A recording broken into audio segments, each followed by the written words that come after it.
1757 সালের মীর জাফর রবার্ট ক্লাইভের চুক্তির সঙ্গে বর্তমান ইউনুস আমেরিকার সম্পর্কের তুলনা টেনে বিস্ফোরক মন্তব্য করেছেন কিশোরগঞ্জ ৪ আসনের সংসদ সদস্য বীর মুক্তিযোদ্ধা অ্যাডভোকেট ফজলুর রহমান।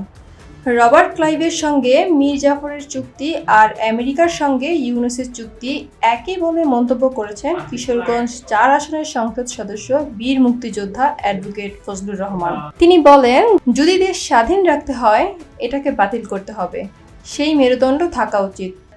সম্প্রতি মানচিত্র নামের ইউটিউব চ্যানেলে প্রকাশিত এক ভিডিওতে তিনি এসব কথা বলেন।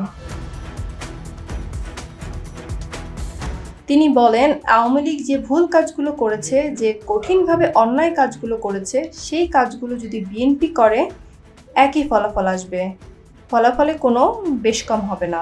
বিএনপির এই নেতা বলেন, আমার দল এখনও কেন ইউনুসের ধারাবাহিকতায় পাকিস্তানের সঙ্গে সম্পর্ক রক্ষা করে যাচ্ছে, এটা বলতে পারেন?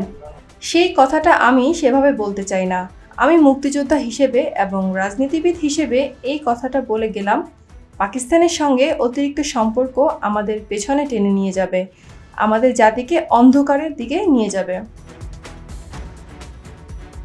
তিনি বলেন, পাকিস্তানের সঙ্গে সম্পর্ক রাখার একটা কারণ হলো একটা সাম্প্রদায়িক মনোভাবকে জীবিত করে রাখা, বাংলাদেশের কিছু অবুঝ ভোটারদের, অবুঝ মানুষের একটা সমর্থন পাওয়া। রোকসানা মিম, নিউজ ডেস্ক, ভোরের ডাক।